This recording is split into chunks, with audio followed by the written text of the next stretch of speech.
Ooh.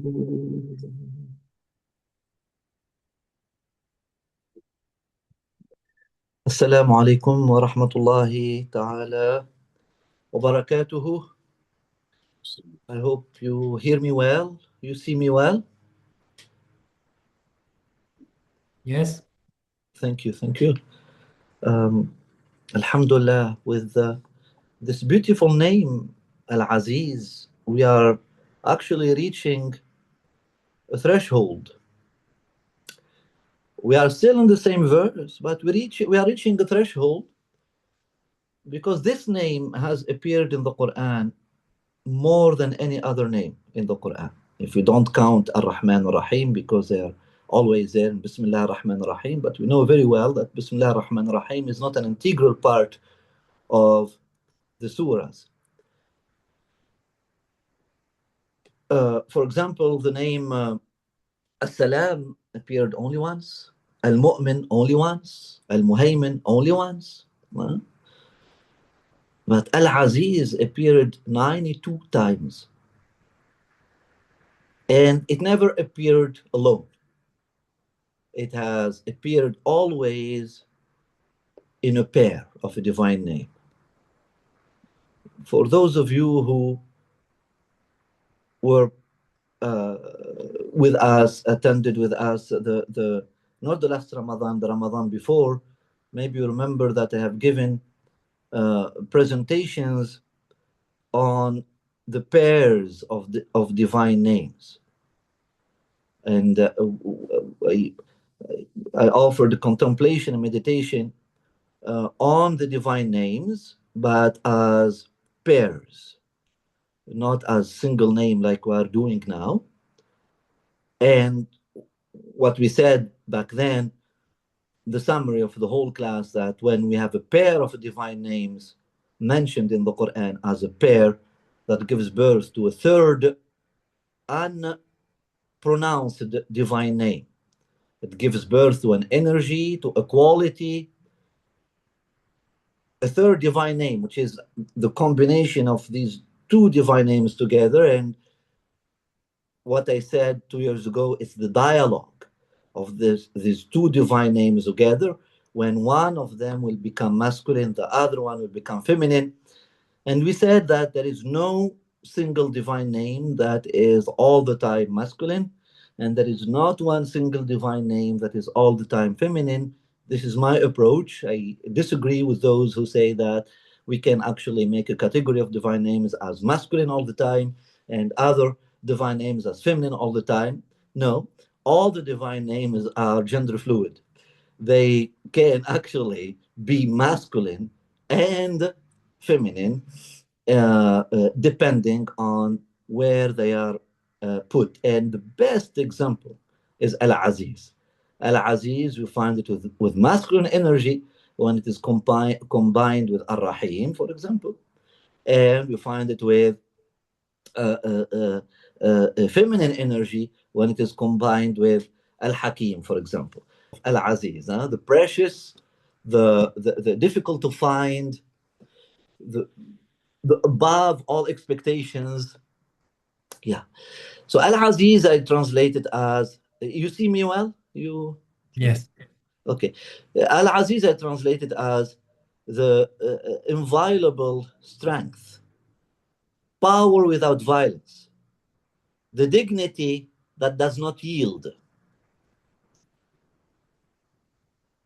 This uh, preciousness within availability, while always available, it is still precious. So this name, the place of the name when strength becomes possible. So we continue the Quranic sequence in the same surah, Surah Al-Hashr. At the end of Surah Al-Hashr, we are still at the same verse. So we have Ar-Rahman, Ar-Rahim. First of all, we have Alimul Ghaybi wa Shahada. We'll see at the end. We'll go back to it at the end. Actually, that's the first presentation, and I don't know why the Sufis they did not make it as one divine name as Alimul Ghaybi wa Shahada. They just They said it is just a quality. But for a reason, we'll see. It's like the divine names, they haven't been given like that, just like that, you see. There are numbers and calculations, etc., etc. We'll go into that at some point. So they did not count عالم الغيب والشهادة, and they started Ar-Rahman, Ar-Rahim, Malik, Al-Quddus, Al-Salam, Al-Mu'min, Al-Muhaymin. After Al-Muhaymin comes Al-Aziz. Al-Aziz comes after Al-Salam, after Al-Mu'min, after Al-Muhaymin.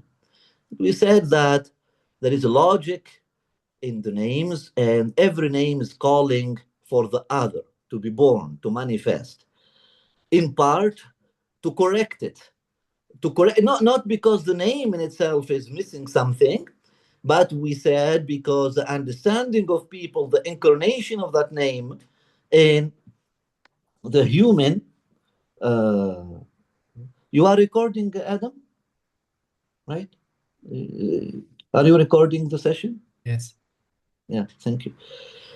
So because the incarnation of these names in the human manifestation, they may be incomplete. What does that mean? I would ask you if you can turn off your mics. That will help us. If your mic is open, please turn it off for the moment. And so the incarnation of these names in the human reality,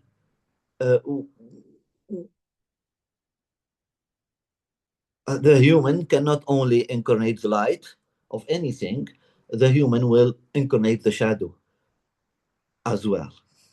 And sometimes the shadow takes over. So that's why a name comes after another, as I said, in part as a correction for as an answer to the misincarnation of the name before it. In a way, like the messengers coming one after other, not because the one preceding was incomplete or he did not deliver the message in its integrity, but people in incarnating the message, for example, of Musa, they misincarnated it. Okay, they took the shadow, and at some point, the shadow took over. The shadow of the Musa message took over. Again, it's not the Musa message; it's the incarnation that has that shadow. You understand, that created that shadow. The shadow took over. Then, as a correction, came Sayyidina Isa, not to correct Musa, but to correct that misincarnation and to allow a reincarnation, okay, of the message. And you see, and coming to answer, to respond to that shadow in particular. For example, the shadow of the Musaism of Musa is the Musaism. It is the Judaism, and with all its problems that we know, Sayyidina Isa came with that rahmah, with that don't be obsessed with the law, don't be obsessed with the form, and that's why Isa came formless in all its manifestation. He was formless, the most formless out of all the prophets, and the most detached from the form out of all the prophets. Now, we can see in the same logic historically, we can offer, and it is a possible reading, and this is not dogmatic or just because we are Muslims, we have to, no, just as a historical reading, we see that at some point there was a shadow there was a misincarnation of the message of Isa, and there was a need, there was an appeal, for a correction, and that was the message of Muhammad. And the message of Muhammad as well doesn't mean that is the shadow we see it today is taking over, and there is an appeal for the universal peace and the global consciousness as a higher phase, as a higher level of the human consciousness, not another prophet, not another savior, not another teacher, but there is an appeal for the global maturity, and that's what we call the Messiah or the Mahdi, not a human being, not a person, but it is the man of the eighth day. This is my theory. Okay, this is my not ideology, but this is my reading. This is just gave you the skeleton of my reading. And so the divine names, the same thing, the same way. We will see that every divine name is actually an incarnation of a message. Every message is a messenger, and message is incarnating one divine name more than others. You see, it doesn't mean that it is not incarnating the others, but you see, that putting forward a particular divine name as a response for that particular time. You understand? So, uh, after as-salam, after peace, there was need for trust, al-mu'min, and there is need after that to have a space of consciousness that will hold space for the trust to happen and the peace to happen, the peace and integrity to happen. And that holding space, that held space of consciousness, is al-muhaymin. Now, just forget that we already mentioned Al-Azīz, or what you know of the definition of Al-Azīz. Forget it for now and tell me, let us think together, what's the call now? What is the need now? Now we have a space. We do have a space, okay? We have an open space, okay? We have a held space of consciousness. Great. That allows trust, mutual trust, that allows Iman, and we have Iman that allows Islam, integrity. Great. What is the need now? What is the call? That space needs to be what? That space needs to be Aziz. That space needs to be protected. That space needs to be strong. That space needs to be sure. That space needs boundaries. Uh-huh. Interesting enough that someone like me is talking about boundaries. But that shows you that boundaries, we need to talk about them, and we have to learn about them. Not boundaries as rejection of the other. No, boundaries as a protection of the other. And the protection of our relationship with the other. So it is strength, it is boundary, but not any kind of strength. A strength that becomes possible only because the space is now sane, secure, and conscious. You understand? Otherwise, if we have a space that is not secure, conscious, and sane, let's say dictatorship, let's say ideology, let's say cult, let's say tariqa, we'll see they have boundaries. Oh my God, they have boundaries. They have lots of izzah, but it's the shadow of the izzah that will need to be corrected by the name that will come after. What is the name that comes after? Al-Azīz? Hakim. Al-Hakim. No, Al-Hakim in another one, but in Surah Al-Hashr. هو الله الذي لا إله إلا هو الملك القدوس السلام المؤمن المهيمن العزيز الجبار. Al-Jabbar will come to correct the shadow of that misincarnation of Al-Azīz, that we see it in cults, we see it in the communism, we see it in ideologies, we see it in cults, we see it in les groupes fermés, how to say, the closed groups, the religions, making themselves inaccessible, very protected, and then no. You understand? It is a false izzah, uncalled for, undeserved izzah. Undeserved izzah. That is from the Quran. It is an undeserved izzah, and any undeserved izzah will fade with the time. no matter, you protect and make people not be able to meet the sheikh and this and this, and you have to meet a person who will take you to another person who will take you to another person, and then you will only have access to few seconds with the sheikh and you are trembling in front of him, etc. That will fade because it is an undeserved izzah, unless if it is deserved, unless if it is organic. Yeah, there are some people who in their manifestation they become like that as people of inspiration, not to impress others but to inspire others. uh, Again, not to impress others but to inspire others, and as a source of inspiration, like the Jibreel, for example. People who are Jibra'ili, the people who are Jibra'ili, you cannot see them, they are not, they are Aziz, you understand. You cannot see them, you cannot, it's better for you to not be with them because you will be burnt with the hijab of izzah, with the veil of izzah that is surrounding them. And we know that hijab al-izzah is a real thing. During the Mi'raj, the ascension of Prophet Muhammad sallallahu alaihi wasallam, he reached the point that he called al-izzah, hijab al-izzah.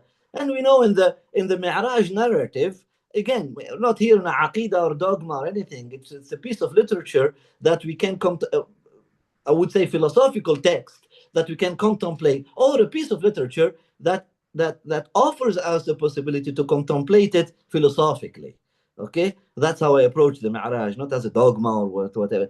That at some point there is this a human being, al insan al kamil, who reached a place, a threshold called hijab al izzah, and then Jibra'il, the highest angel, is telling him, you can go beyond, I can't go beyond. If you can go beyond, you can pierce through it, I cannot pierce through it. If I pierce through it, I will be burned. And yes, there are some people like that, and organically we accept it. But if it is artificial, many groups have tried to protect themselves from being broken in that way, and that's something we know that at the end.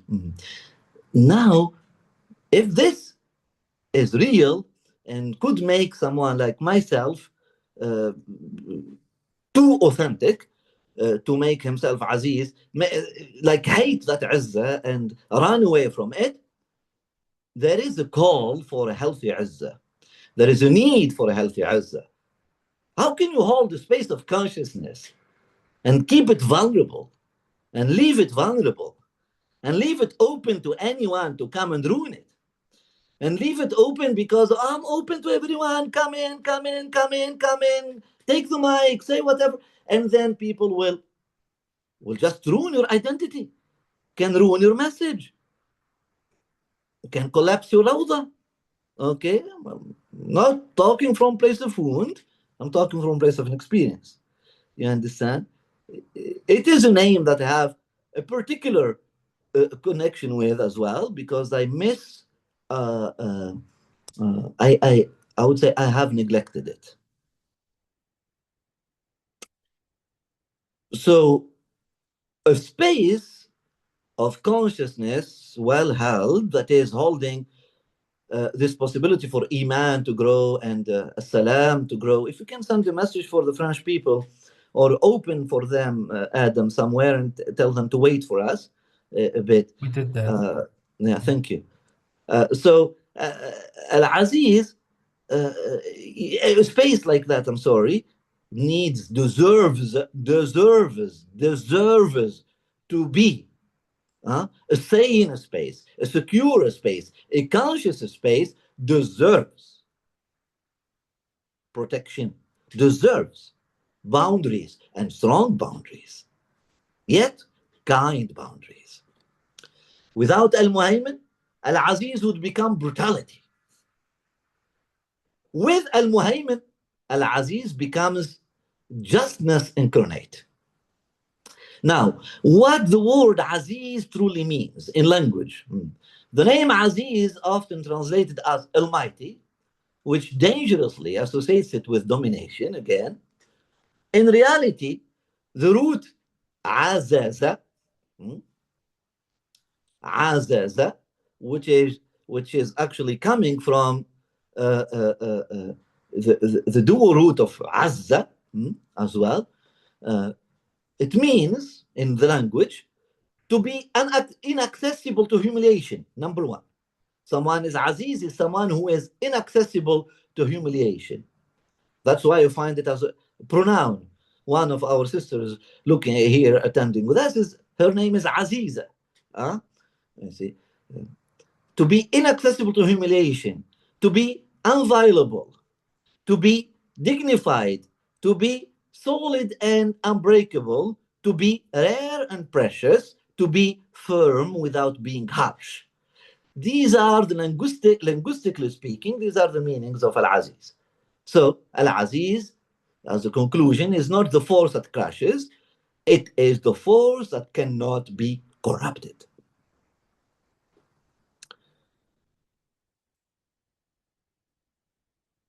Gaza, when things started in Gaza, I changed the name of Gaza. I allowed myself as a crazy man, and crazy people can do whatever they want, right? But sometimes, you know, sometimes they say true things. They said, I'm changing the name of Gaza to Azza. So it's not Gaza. I'm taking off the dot. It's Azza. It is teaching us the lesson of Al-Aziz. Huh? It is strength and not violence. Okay. And here we need to make this distinction between strength and violence. Okay. Violence is always a sign of inner weakness, like Israel. Inner weakness, fear, unheld inner peace. That's why people and states and groups become violent and harsh. True strength does not need to prove itself, does not need to threaten, does not need to dominate. Violence compensates for fragility. Al-Aziz is strength with nothing to compensate. Al-Aziz is born from Al-Muhaymin. Al-Muhaymin called forth for Al-Aziz to manifest, to be born. We said it in the beginning, I repeat it again, and this is a fundamental point. Al-Muhaymin holds the space. Al-Aziz stands upright within that space and protects that space with boundaries, with kind boundaries, responsibility, etc. So, where space is held, strength can arise without destroying. In other words, just strength appears only in a field of consciousness. Just strength, strength that is just, appears only in a field of consciousness. Without vigilance, strength becomes domination, authority becomes tyranny, as we see in everywhere, basically. Al-Aziz and dignity now. Al-Izza. Al-Izza means irreducible or irreducible dignity. That's what is the meaning of Izza linguistically. It means irreducible dignity. It is the capacity to say no without hatred. But also, it is the capacity to say yes without submission. Otherwise, you remain a baby. No, no, no, no, no, no. That's not Aziz, that's immaturity. So, no without hatred, but also yes without submission, and stop without violence. That's what Izzah is about. Al-Aziz is ontological dignity, a dignity that does not depend on recognition, a dignity that does not depend on power, a dignity that does not depend on victory and domination, and a dignity that does not depend on social status. And I will add, when I talk about states, a dignity that does not depend on nuclear bombs and on armies and on number of soldiers. The strength that keeps one upright, that's al-izz. The strength that keeps one upright. In the human being, upright means not humiliated, huh? Because there is self-humiliation as well. The strength that keeps one upright. In the human being, Al-ʿAzīz appears as the capacity to remain upright in adversity. Upright in adversity. How does that translate? It translates in two ways. Upright in adversity, to stay, to stand your ground, but also to not transgress. The strength not to betray oneself, firmness without rigidity, resistance without hatred. Not the strength of attack, but the strength of inner standing. Al-ʿAzīz not allowing these forces to erase you, to erase the legitimate manifestation of who you are, the message that you are bringing, even if everyone is denying it, because every one of us is a messenger, and we are messenger of divine names. And at some point we'll do that exercise, maybe inshallah in presence in our new space, and we'll make that meditation and discover what is the divine name that is your message, or the divine name that is your share of existence, of the Adamic inheritance, and what are you called to manifest. And if you are called to manifest that name, and people are denying you, and people are telling you, no, no, no, no, no, no, no, you have to stand your ground. Okay? So, resistance without hatred. Again, in the human being, Al-ʿAzīz appears as the capacity to remain upright in adversity. That means to stand one's ground and to not transgress. The strength not to betray oneself, of course, and not to betray your own manifestation, the reason for which you have been born, your own mission, your own kitab, because of people telling you, no, we want you to be like this. No. Everyone is born for a different. We are all born under different stars, and we are therefore we are born for different missions and messages to carry. Firmness without rigidity, resistance without hatred. Not the strength of attack, but the strength of inner standing. Now, I want to meditate on Al-ʿAzīz and Haman. These two names are connected to Egypt.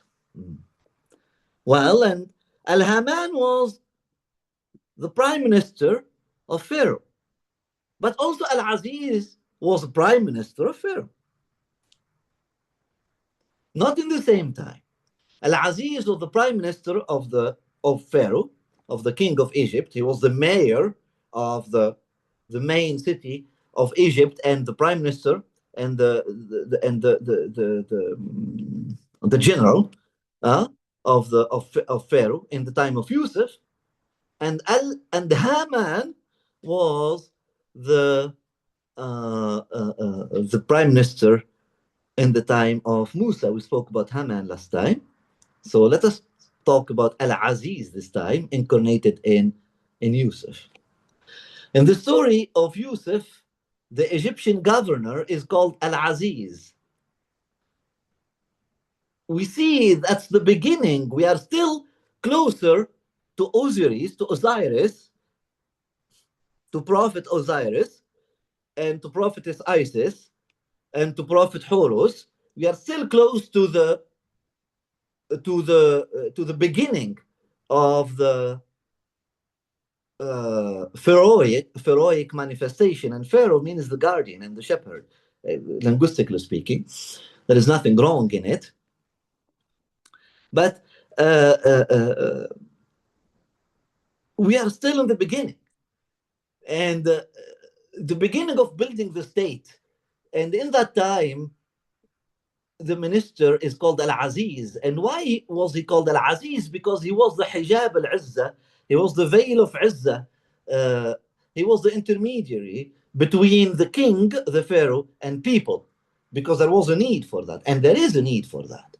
Even in a group, etc., there is a need for that. There is a legitimate need for that. Yes, the teacher, the Shaykh, etc., in a Sufi or the priest, they need to be accessible. But in the same time, there need to be a frontière contact, a protective boundary, you see, a responsible boundary to protect both and to protect the connection, to protect the teaching.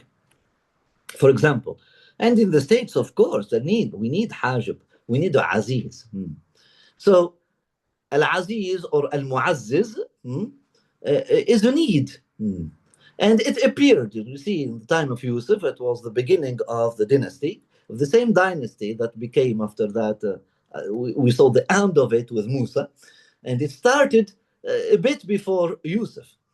Yusuf witnessed the beginning of the dynasty when it was still reasonable. And the Egyptian governor was called Al-Azīz. It's not yet ideological control. We are not yet at a technocratic domination. And we are not yet at the level of an oppressive surveillance. It was just a function of regulation, protection, care for the common good. And we saw when Yusuf himself started playing that role, we saw how he was dealing with it, okay? It was the, So Al-Aziz is first a just function before becoming a perverted one. It was just, and that's why it was possible for Yusuf to incarnate it.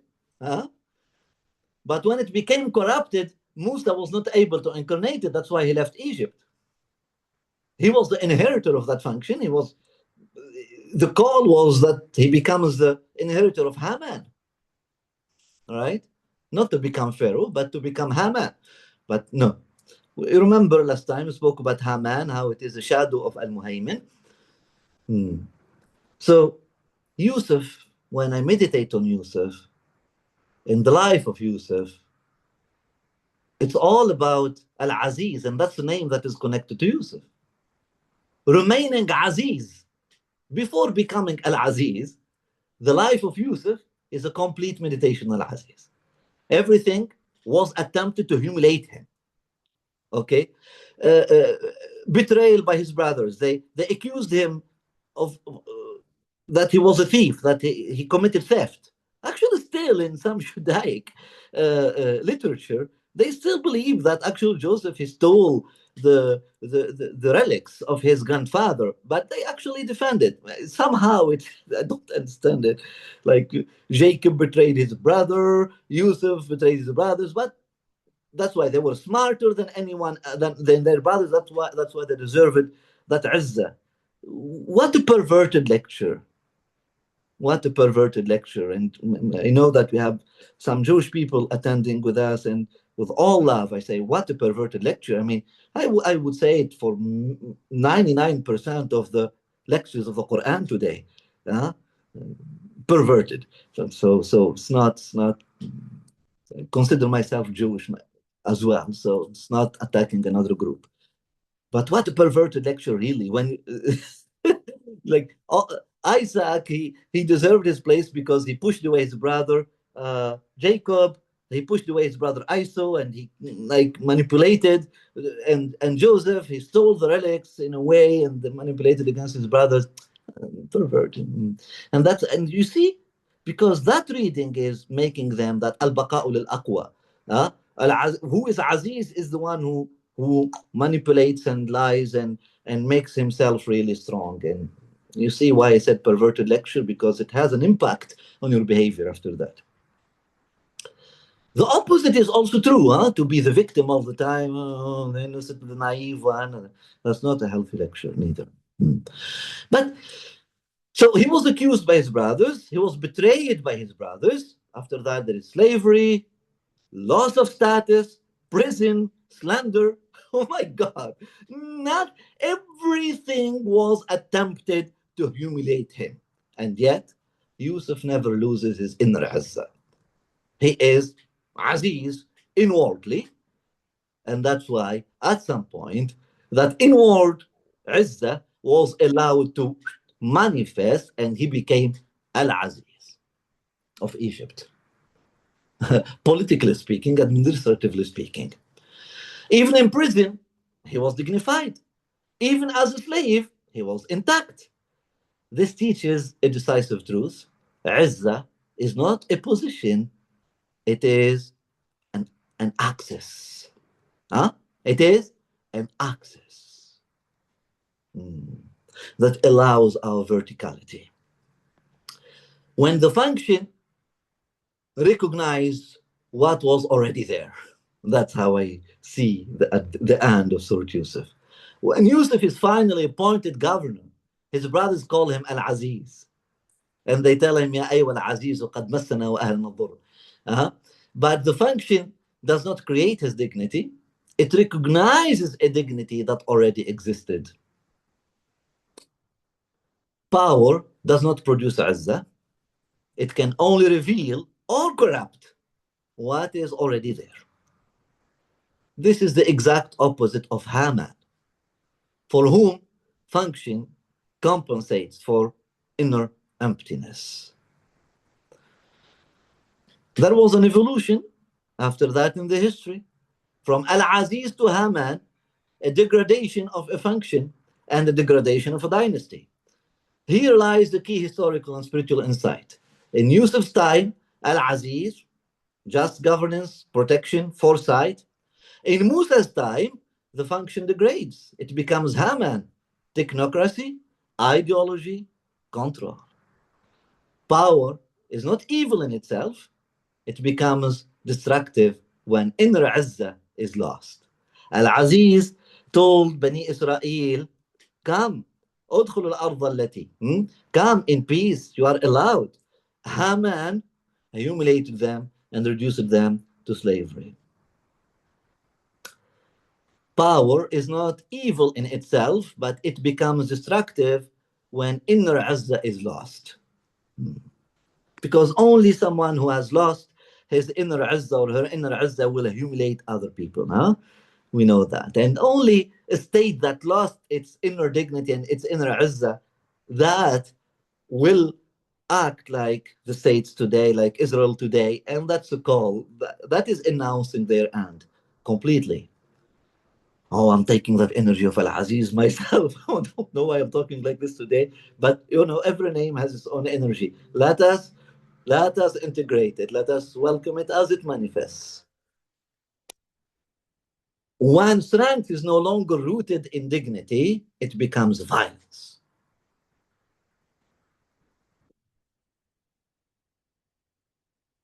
When strength is no longer rooted in dignity, it becomes violence. Now, al-izzah wal-iman and the Quranic key. There is this verse in the Quran, Surah 63, verse 8. In that verse, the divine intelligence says, وَلِلَّهِ الْعِزَّةِ وَلِرَسُولِهِ وَلِلْمُؤْمِنِينَ.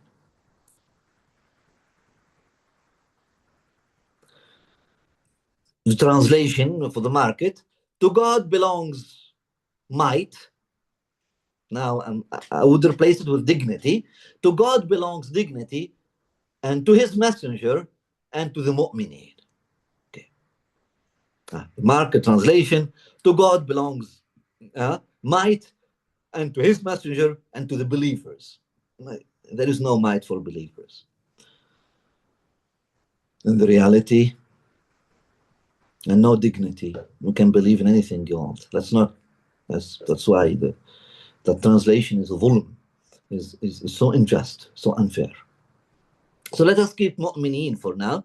And we have the definition when we meditated and reflected upon the name al-mu'min, you see what iman is. And let us meditate upon that verse now.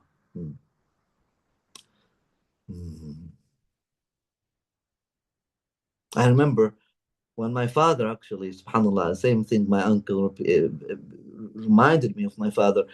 And when my father was at the end of his days, and I remember it is the last day, it was the last day in the morning. And an accident happened while they were taking him to the washroom. And I felt so, actually, they delayed taking him to the washroom until an accident happened. And I was so upset and seeing my father like that, I felt like, and I just said to about like to the people who are taking care, I said, why did you humiliate him like that? Why did you cause that humiliation to happen? And my father, still able to say a few words, just with the breath, he told me, like this with his head, he said, وَلِلَّهِ الْعِزَّةِ وَلِرَسُولِهِ وَلِلْمُؤْمِنِينَ. He repeated the same verse. To God belongs dignity, and to his messenger, and to the mu'mineen. It means accidents like these are not going to take away from the izzah, from the dignity of a man who has lived in dignity all his life. I mean, we all become elderly at some point, and and we need people to change our diapers, and you understand, but that does not make you lose dignity. Now, this verse 63:8 does not speak of believers as a group, nor of identity. Otherwise, it becomes the problem of clubs and every group saying we are the best and we are protected from others and we are higher than others. No. It speaks of al-mu'mineen as we have defined them before. It means those who have realized it, al-mu'mineen, as an inner quality, ontological trust, existential security, but also al-mu'mineen in their social role and social mission, those who are holding a space of mutual trust and coexistence and mutual security. Those who are holding that space and making it, and those who are engaged in that dynamic, I would say, it's not space, this is dynamic. Those who are engaged in that dynamic of mutual trust, uh, uh, uh, coexistence, and inter-security, not my security against your security, but inter-security, intra-security and inter-security. Our security, global security for all of us. My security is your security is my security. Yes, those people who become mu'mineen, they, like the messenger, they enter in this space of al-izzah, the divine dignity. So al-izzah is the fruit of fulfilled iman. Yusuf embodies this fully. Yusuf was a Rasul, he was a mu'min, but he is also, before everything, Abd Allah. Because when we say Walillah al-Izzah, it doesn't mean to Allah in the heavens. It means to Abdullah as well.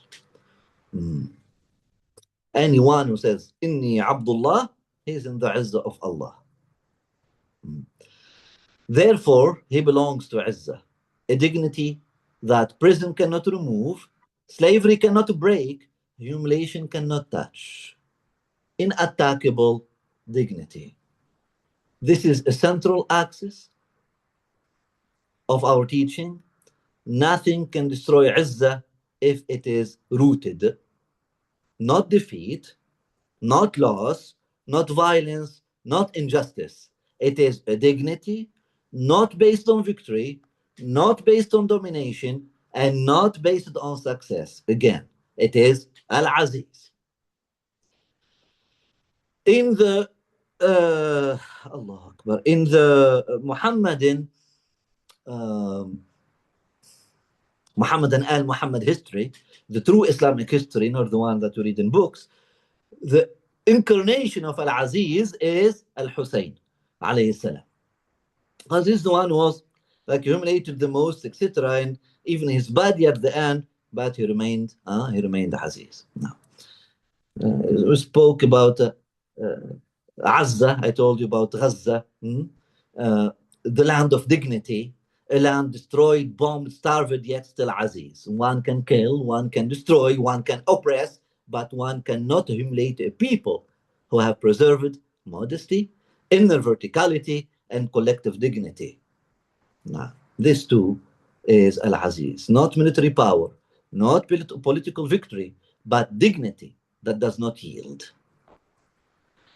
Al-Aziz is then, we said, inviolable strength, dignity that does not bend, power without violence, firmness born of consciousness.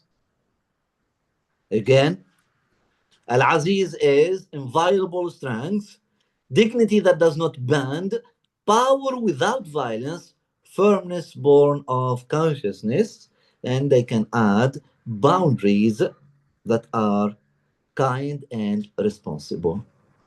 After peace, after trust, after vigilant space comes just strength. One could say true strength does not dominate, it stands.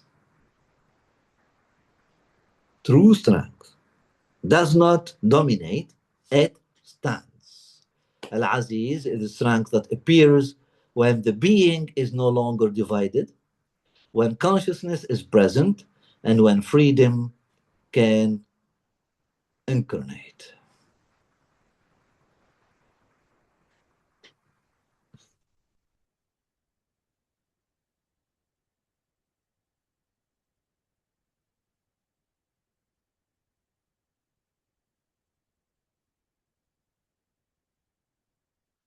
Now, let us meditate with this name.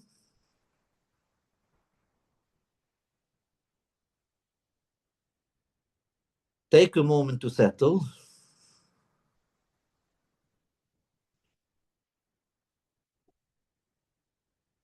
Breathe deeply. Let the body become still.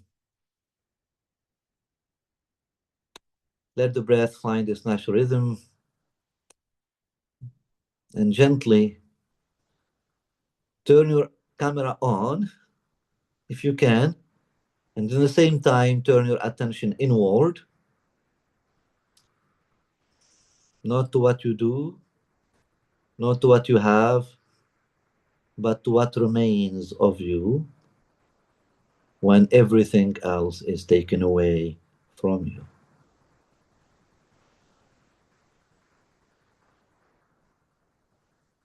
My dear friend, ask yourself, and I'm asking myself, tell yourself, my dear self,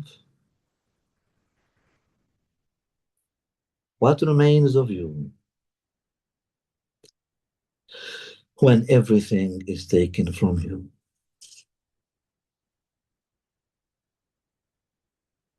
Say it again. My dear self,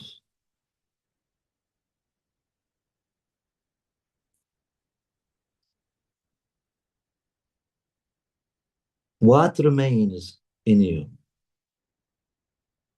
when everything else is taken away from you?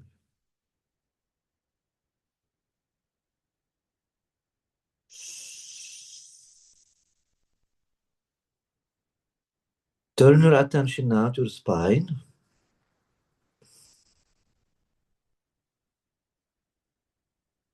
You are already in an upright position. If you are not in an upright position, you can correct your posture and be in an upright position, not rigid, but just natural position. Just let the spine be.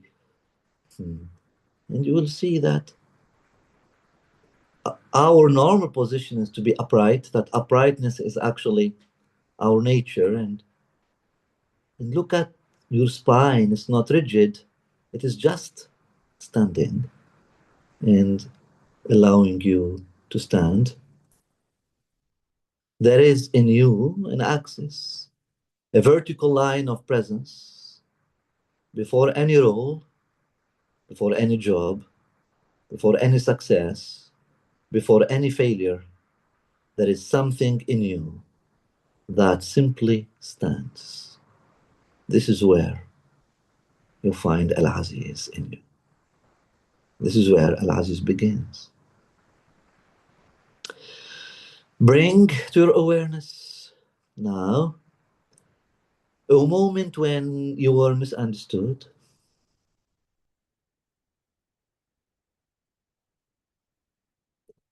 A moment when you were diminished.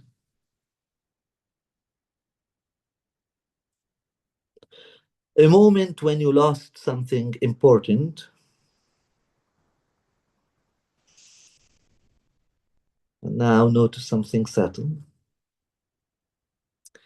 Even in those moments, there was in your place, or there was in you a place that was not touched.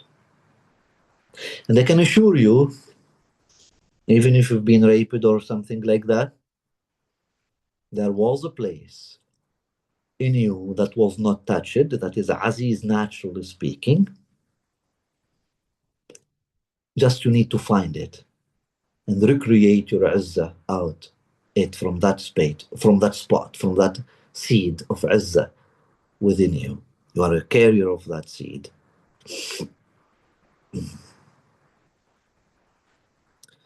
A place that did not collapse, a place that did not beg, a place that did not disappear. That place is Izzah. It's not pride, it's not false pride, it's not ego, it's not resistance. It is just understanding. Now recall Yusuf, my dear self. Recall Yusuf in slavery, in prison, without status, without protection, and yet he does not lose himself. He does not harden. He does not hate. He remains intact, not because he's strong in power, but because he is strong in being. Let this image settle in you. Ask yourself quietly, what in me remains Aziz, even when everything else is taken? What in me remains Aziz, even when everything else is taken?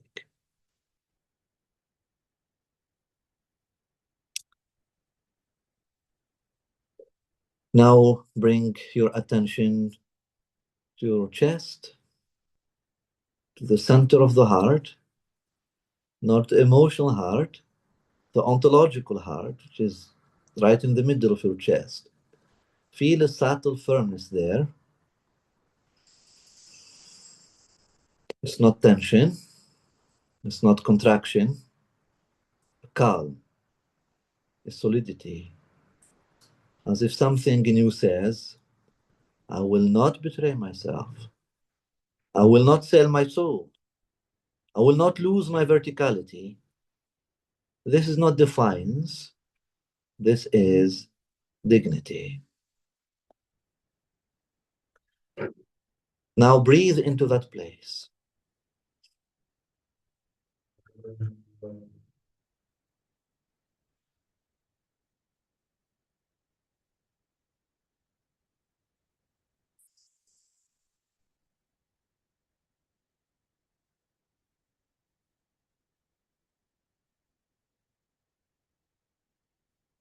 Now gently let go of the need to prove, the need to dominate, the need to win, the need to be right. Notice how heavy those are. True strength does not need them. True strength is simple.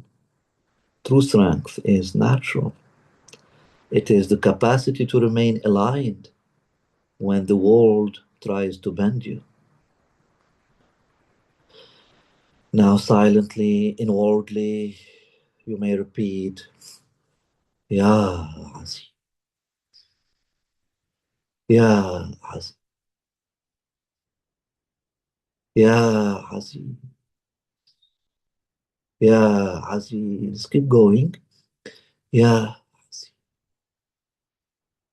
Ya Aziz. Keep going. Strengthen me, and strengthen in me what cannot be corrupted. Stabilize in me what cannot be bought. Protect in me the dignity that does not depend on victory.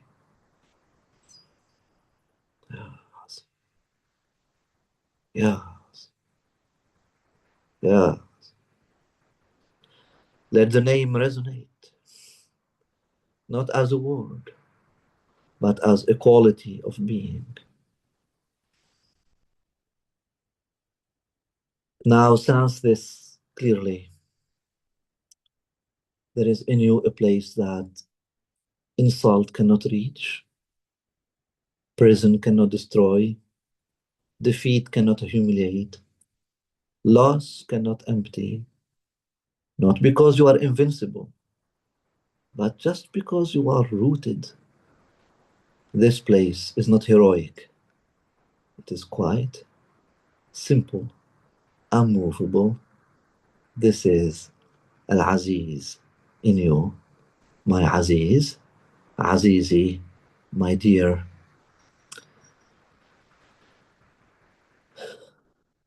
That's my protected one. Protected, not I'm protecting you, but protected in my heart. Now slowly bring your awareness back to the breath, to the body, to the room, to the chair you are sitting on, and carry with you this certainty, this yaqeen, this clarity.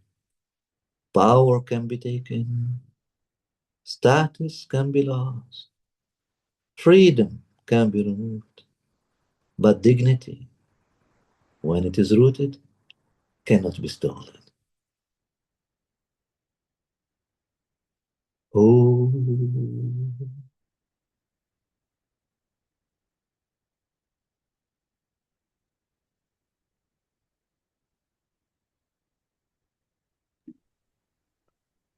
Thank you so much, Shaykh Hamdi, for this very moving session. And thanks to all of you for holding the space. And we're now starting the French session in a few minutes. So if anyone wants to join us in the French session, you are most welcome. Otherwise, we see you next week. Inshallah. Thank you. thank you.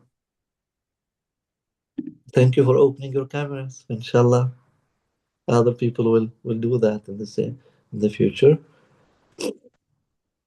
Aziz means dear as well, right? Not that kind of dearness that you are dear to me, like, but your relationship is dear. I'm protecting it in that place that unviolable. I'm not going to allow rumors or people's opinions or even your own misbehavior and defaults. I'm not going to allow anything violate that love that I have for you. That's why I can call you Azizi. Yeah, you are. Okay. Assalamu alaikum.